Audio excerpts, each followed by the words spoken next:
और ये आगे बढ़ते आपको बताते हैं कि बीजेपी प्रवक्ता संबित पात्रा ने सोनिया गांधी और राहुल गांधी के आरोपों पर पलटवार किया। संबित पात्रा का कहना है कि कांग्रेस ने देश को लूटा है। राहुल गांधी की हार तय है, देश मोदी के साथ है।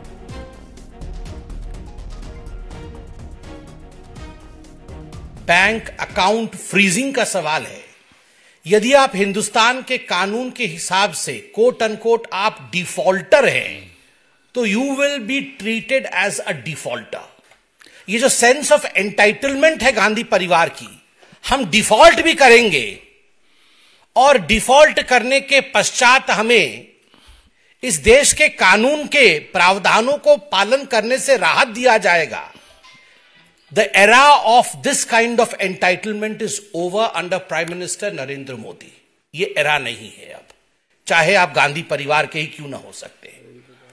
और दूसरी बात जो मैं कहना चाहता हूं, remember it is not the bank account of the Congress party which is frozen, it is the Congress party which is frozen. Congress के आरोपों पर बीजेपी महामंत्री दुष्यंत गौतम ने कहा है कि चुनाव से पहले कांग्रेस ने हार मान ली है और इसलिए कांग्रेस हार के बयान अब बहाने भी तलाश रही है। उन्होंने कहा है कि राहुल गांधी और सोनिया गांधी 5,000 करोड़ के घोटाले में जमानत पर बाहर हैं।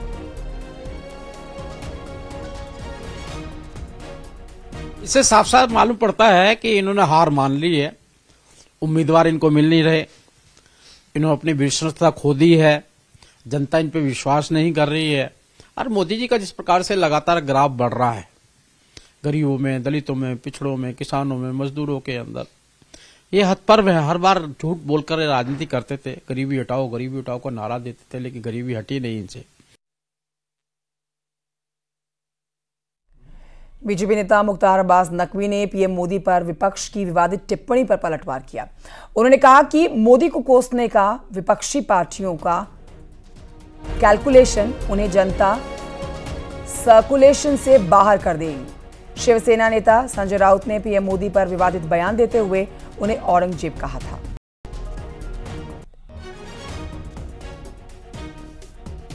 उसने का जो इनका कैलकुलेशन है, इस कुनबे को पब्लिक के सर्कुलेशन से बाहर कर रहा है।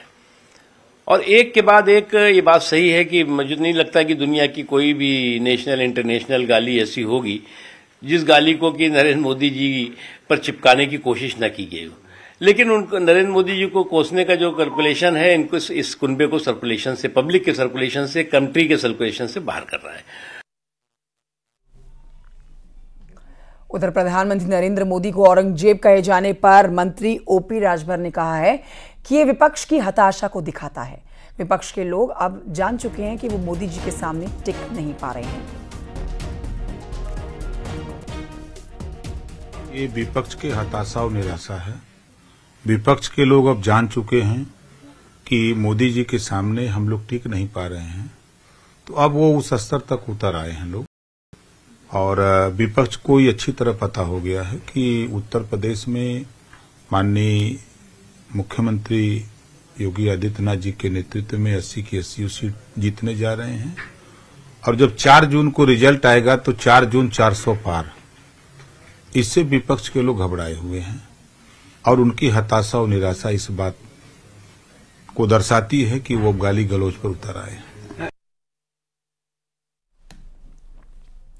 तो आपको ध्यान होगा कि एक दिन पहले संजय राउत ने पीएम मोदी की चर्चा करते हुए औरंगजेब का जिक्र किया था।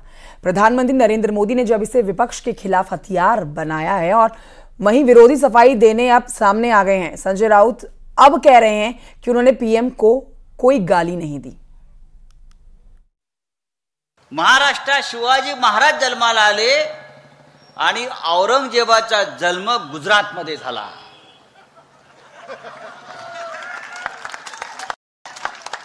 गुजरातमध्ये जिथे मोदी जन्माला आले त्याच्या बाजूला दाहोद नावाचं गाव आहे, तेथे औरंगजेब जन्माला आला आणि म्हणून ही औरंगजेबी वृत्ती गुजरात आणि दिल्लीतून या महाराष्ट्रावर चाल करून येते आहे आणि शिवसेनेच्या विरोधामध्ये, आमच्या स्वाभिमानाच्या विरोधामध्ये। अब हमने क्या कहा कल के सभा में, जहां छत्रपति शिवाजी महाराज की माता राजमाता जिजाऊ का जन्म हुआ, वहाँ हमारी सभा हुई और वहाँ हमने कहा कि महाराष्ट्र के ऊपर कुछ लोग दिल्ली से आक्रमण करना चाहते हैं, गुजरात से आक्रमण करना चाहते हैं, लेकिन महाराष्ट्र ने जिस तरह से औरंगजेब का आक्रमण खत्म कर लड़ाई की और औरंगजेब को महाराष्ट्र में ही फिर उसकी कब्र हमने बनाई, इसी तरह से आक्रमण भी हम खत्म करेंगे। यहाँ औरंगजेब का एटीट्यूड नहीं चलेगा तो यहाँ मोदी जी कहाँ आए, क्या है? तो नेटवर्क 18 के राइजिंग भारत कार्यक्रम में प्रधानमंत्री नरेंद्र मोदी ने विपक्ष पर हमला बोलते हुए कहा कि मुझे विपक्षी पार्टियां गाली देती हैं, मुझे औरंगजेब कहकर नवाजा गया है। दूसरी तरफ हमारे जो विरोधी हैं वो भी नए कीर्तिमान बना रहे हैं। आज ही उन्होंने मोदी को 104वीं गाली दी है। औरंगजेब कहकर नवाजा गया है। मोदी की खोपड़ी उड़ाने का ऐलान किया है। इन सब पॉजिटिव नेगेटिव बातों के बीच दुनिया का सबसे बड़ा इलेक्शन जारी है।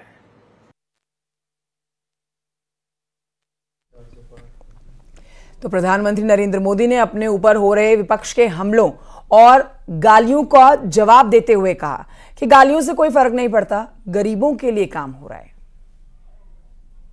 सरकार उसी गरीब को उसके खाते का पूरा राशन मुफ्त दे रहा है। आज वो गरीब जब मुझे आशीर्वाद देता है तो विपक्ष के मन में गालियां फूटती हैं। मेरे लिए भी गालियां, वो गरीब मुझे आशीर्वाद देता है इसलिए उस गरीब को भी गालियां, लेकिन गालियों से कोई फर्क नहीं पड़ेगा। देश ने तो मन बना ही लिया है। फिर एक बार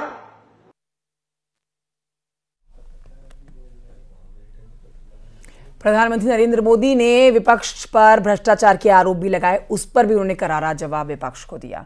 इसी के साथ बुलेटिन में इतना ही। एक छोटे से ब्रेक के लिए रुक रहे हैं, जल्द लौटेंगे।